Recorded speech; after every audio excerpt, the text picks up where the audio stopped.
안녕하세요. 캘리그라퍼 성은아입니다. 제1강 캘리그라피가 무엇인지, 캘리그라피의 어원, 캘리그라피의 의미에 대해서 알아보았다면, 오늘은 제2강 캘리아 놀자, 붓을 활용한 선 연습 시간입니다. 본격적으로 실기에 들어가기 앞서 앞에 준비된 재료를 한번 살펴보도록 할게요. 보시면 가장 기초 재료인 붓과 먹, 종이가 준비가 되었고요. 앞서 1강에서 말씀드렸듯이 종이를 누를 수 있는 서진, 문진이라고도 부르죠. 저는 동그란 모양을 준비하였지만 길쭉한 모양이든지 아무거나 종이를 누를 수 있는 힘만 있는 것이라면 상관이 없을 것 같네요. 그리고 말씀드렸듯이 먹물은 자꾸 마르기 때문에 물을 첨가해 줄 수 있는 연적을 준비하셔도 괜찮고요. 기타 재료들은 본인이 쓰시다가 편하신 대로 준비를 하시면 좋을 것 같네요. 그러면 먼저 글씨를 쓰기 전에 기본적인 자세부터 말씀을 드릴게요. 저는 책상 위에 이렇게 반듯하게 앉아 있는데요. 글씨를 쓰다 보면 허리가 아프거나 본인이 편한 자세가 자꾸 나오게 됩니다. 그래서 처음에는 반듯한 자세로 있다가 나중에는 이렇게 자세를 구부린다든지 자꾸 꾸정하게 자세가 어긋나곤 하는데요. 글씨를 쓰시다 보면 자세가 삐뚤어지면 글씨도 같이 삐뚤어지기 때문에 최대한 자세는 반듯하게 유지한다고 생각하시면 좋을 것 같아요. 저번 주에 붓을 고르셨다면 이제 본격적으로 글씨를 쓰기에 앞서서 붓 잡는 방법에 대해서 말씀을 잠깐 드리려고 합니다. 붓은 본인의 손에 가장 잘 맞는 붓으로 준비를 하시면 될 것 같고요. 당구법이니 쌍구법이니 오지재력법이니 이렇게 전통적인 붓 잡는 방법이 있지만 캘리그라피를 쓰실 때 주의하실 붓 잡는 방법은 자신에게 가장 편하게 붓을 잡는 것이라고 생각이 됩니다. 붓을 잡으시면은 나는 손이 너무 작은데 붓이 이렇게 크다든지 그렇게 되면은 아무리 좋은 붓 잡는 방법이라고 해도 글씨가 내가 원하는 만큼 나오지 않게 되기 때문이죠. 제가 추천드리는 방법은 붓을 잡으실 때는 만약에 내가 작은 글씨를 쓰게 되면 붓을 최대한 가까이 잡으셔서 손목을 바닥에 대고 이렇게 글씨를 쓰는 것이 좋을 것 같고요. 그 다음에 조금 큰 글씨를 써야 될 때는 붓을 최대한 멀리 잡으시고 팔꿈치를 들어서 전체적으로 글씨를 쓰면은 원하시는 글씨를 쓰실 수 있을 것 같네요. 그러면 벼루나 접시 등에다가 먹물을 먼저 부어주시고요. 본격적으로 글씨를 한번 써보도록 할게요.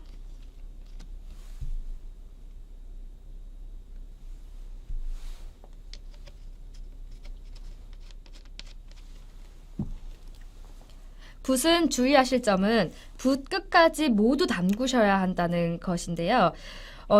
간혹 보면은 붓을 살짝만 여기만 묻혀서 글씨를 쓰시는 분이 계신데 그러면은 나중에 붓끝이 여기만 앞부분만 딸기 때문에 동강 부러질 수가 있으세요.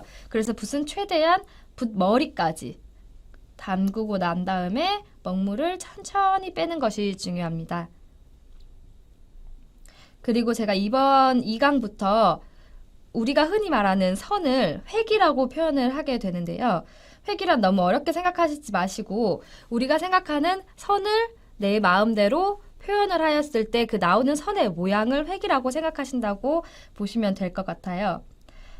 글씨를 쓸 때 특히 전통서예라든지 캘리그라피를 조금 공부해 보신 분은 역입이라든지 회봉이라든지라는 과정을 왜 생략을 하냐고 말씀을 하시는데 그것은 잠시 후에 보여드릴 예정이니 너무 걱정하지 마시고 지금은 가벼운 마음으로 붓을 한번 대보도록 할게요. 크기나 모양, 길이, 먹물의 양 상관없이 그냥 가볍게 한번 선을 그어보도록 할게요. 저는 여러분에게 시범을 보여드리고 있어서 지금 속도가 조금 빠른데요. 집에서 혼자 연습하실 때는 저보다 조금 더 속도를 낮추셔도 괜찮으세요. 지금은 첫 시간이기 때문에 이렇게 천천히 연습을 하게 되고요. 다음 3강에서부터는 글씨의 속도와 누르는 힘 정도에 따라서 글씨가 어떻게 변하는지 말씀드릴 예정이기 때문에 지금은 편한 마음으로 본인이 끄고 싶은 대로 연습하듯이 그으시면 됩니다. 뭐 글씨가 처져도 상관없으세요. 간격이 달라도 상관없고 그냥 천천히 가로획을 한번 해본다는 생각으로 글씨를 써보면 좋을 것 같아요. 우리는 그 연필이나 펜 등 딱딱한 이런 재질이 털로 되어 있지 않고 딱딱한 스틱형의 재질로 필기구를 사용하였기 때문에 처음 붓을 잡으셨을 때는 낯선 느낌을 가지실 거예요.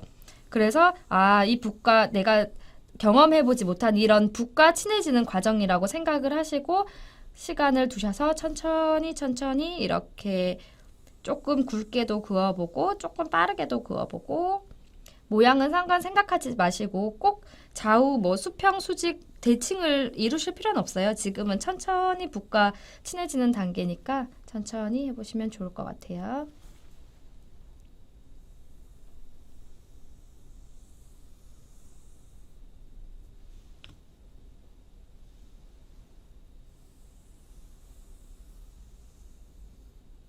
이렇게 가로선을 그었다면 이번에는 세로선으로 한번 그어볼게요.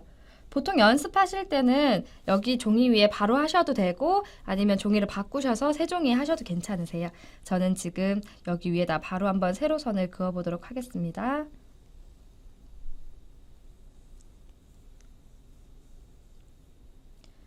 지금은 글씨를 쓰는 것이 아니기 때문에 가벼운 마음으로 선을 그으시면 되고요. 지금 제가 쓰는 거를 보시면은 이 종이에 가득 차게 쓰고 있기 때문에 팔을 이렇게 팔꿈치를 들어서 쓰고 있어요. 나중에 이 정도 큰 사이즈의 글씨를 써야 되실 때는 팔꿈치를 드시고 쓰시면은 내가 원하는 만큼의 글씨가 나올 것 같네요.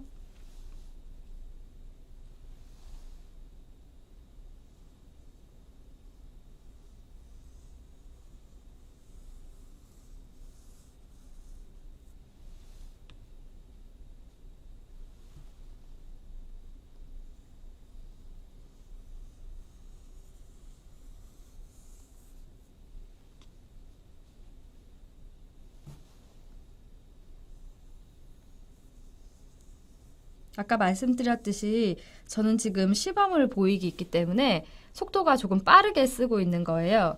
집에서 연습을 하실 때는 저보다 속도를 한 2배 정도 낮추셔서 천천히 연습을 해보면 좋을 것 같고요. 이거 아무 기술 없이 그냥 그은 가로선, 세로선이라고 생각을 하시면 되세요. 이렇게 되었으면은 종이는 이제 접어주시고요. 세로 종이를 하나 준비를 해볼게요. 우리는 오늘 붓을 활용한 다양한 선 연습을 하기 때문에 모양도 상관없고 뭐 작품을 하는 것이 아니기 때문에 너무 부담을 가지시지 않으셔도 좋습니다. 우리가 가로획, 세로획, 긴 가로획과 긴 세로획을 그어 보았다면 이번에는 길이가 점점 다른 선을 한번 표현해 볼게요. 마찬가지로 뭐 여깁이라든지 회봉을 생각하지 마시고 그냥 가벼운 마음으로 붓을 한번 대볼게요. 짧은 선을 하나 그어주시고요. 이거보다 조금 더 긴 선을 한번 그어볼까요? 더 긴 선을 한번 그어볼게요.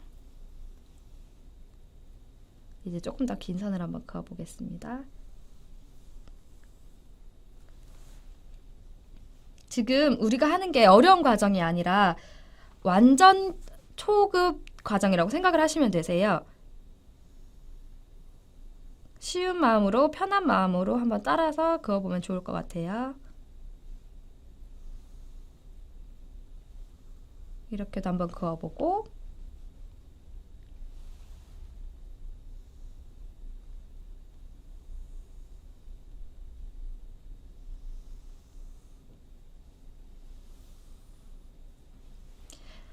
저는 지금 시범을 보이기 때문에 이 정도로 마무리를 하고요. 나중에 집에서 연습하실 때는 가득 채워보시면 좋을 것 같네요.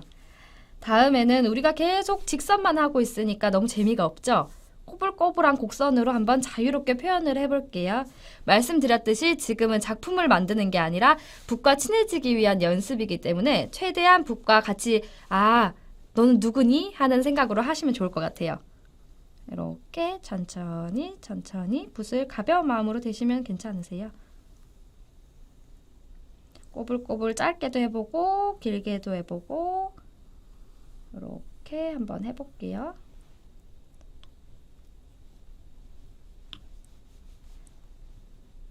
요런 꼬불꼬불한 모양도 있지만 또 이렇게 용수철이 튀기는 듯한 모양도 있죠. 그렇게도 한번 해볼게요. 속도는 말씀드렸듯이 제가 지금 시범을 보이고 있기 때문에 속도가 조금 빨라요. 집에서 연습할 때는 이거보다 천천히 연습을 하시고요. 나중에 조금 손에 붓이 익숙해졌다 하실 때는 그때는 속도를 마음대로 조절을 하시면서 글씨를 쓰면 좋을 것 같아요. 붓을 뱅글뱅글 돌려가면서 이렇게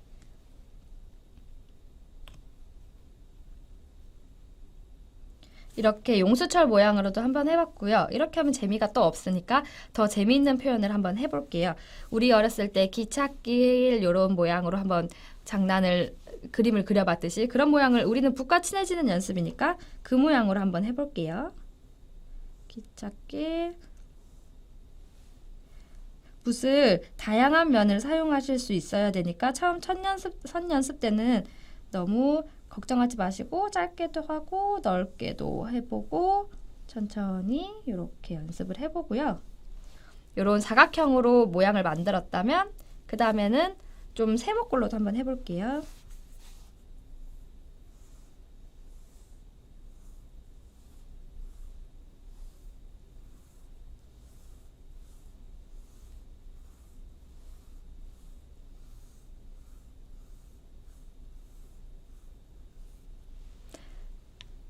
여기 공간이 남는 게 아까우니까 아까 우리 가로선을 그냥 평범하게 그었듯이 한번 그어볼게요. 가벼운 마음으로 쭉 하신 다음에 이 종이는 마찬가지로 일단 정리를 해둘게요.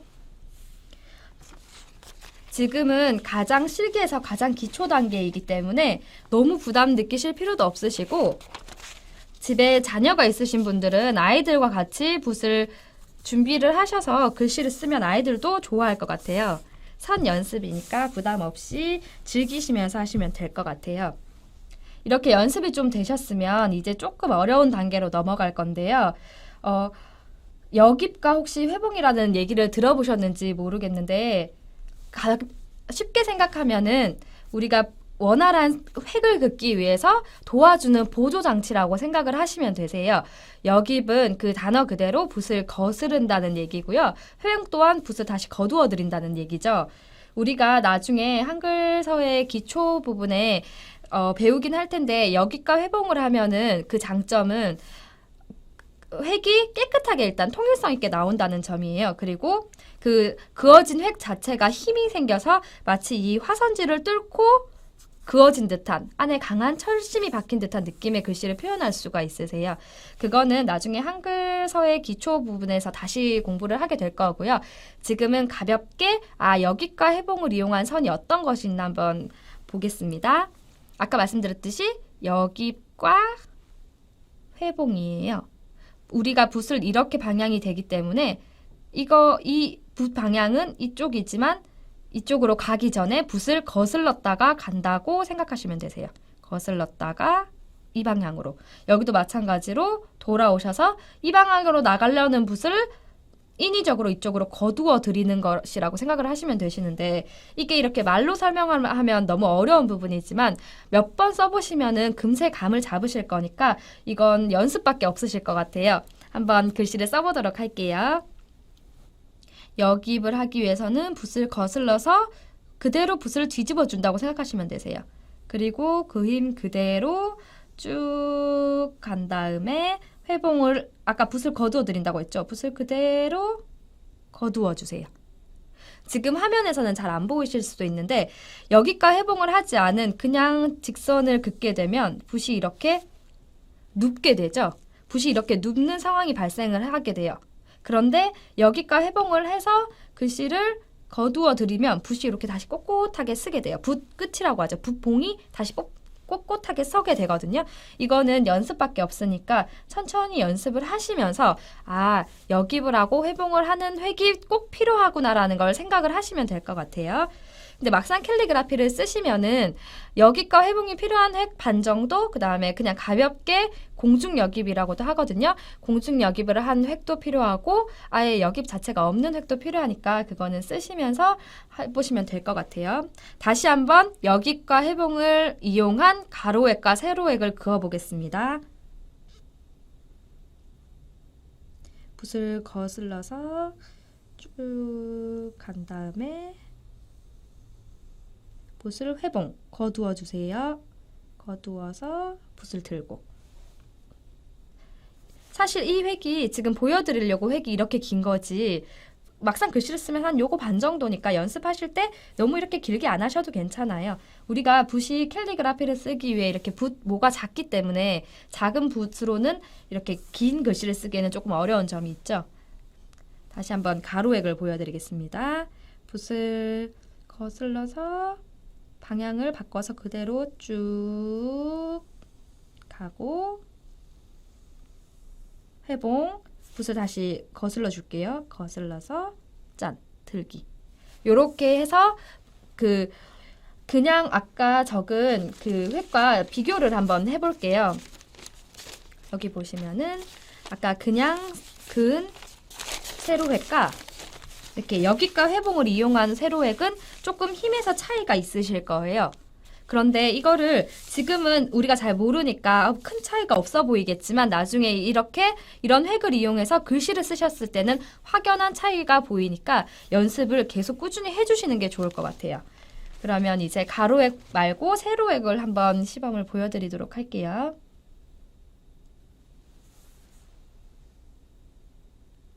마찬가지로 거슬러서 방향을 바꿔서 그대로 쭉 내려주세요. 마찬가지로 여기를 다시 거스를게요. 회봉. 거슬러서 방향을 바꿔서 쭉 내려온 다음에 회봉. 붓을 다시 거두어 주세요. 우리가 지금은 붓이 낯설어서 앞에 과정은 재미있고 신나게 할 수 있지만 여깃과 회봉이 들어간 글씨는 막상 써보시면 굉장히 어려우실 수도 있으세요. 하지만 이런 과정이 없으시면 글씨가 자칫 날려 보일 수가 있으시니까 이렇게 좀 글씨에 힘이 생기는 여깃과 회봉을 연습을 많이 하셔서 글씨 쓰는데 도움이 됐으면 좋겠습니다. 이상으로 오늘 제2강 켈리아 놀자 붓을 활용한 선연습은 이곳에서 마무리를 하고요. 다음 시간까지 여러분께 꼭 부탁드리고 싶은 점은 선을 이용한 연습을 많이 하셔야 된다는 점입니다. 다름이 아니라 선 연습이 가장 기초라고 생각을 하시고 글씨를 쓰기 전에 한 2-30분 정도 시간을 투자를 하셔서 선 연습을 계속 하시면은 자기의 글씨에 그 통일된 획이 생기기 때문에 선 연습을 많이 하시는 게 가장 중요할 것 같고요. 저는 다음 시간 제3강 따라올 때면 따라와봐 속도를 이용한 글씨 연습 시간에 다시 뵙도록 하겠습니다. 연습 많이 하시고 다음 시간에 뵙겠습니다. 감사합니다.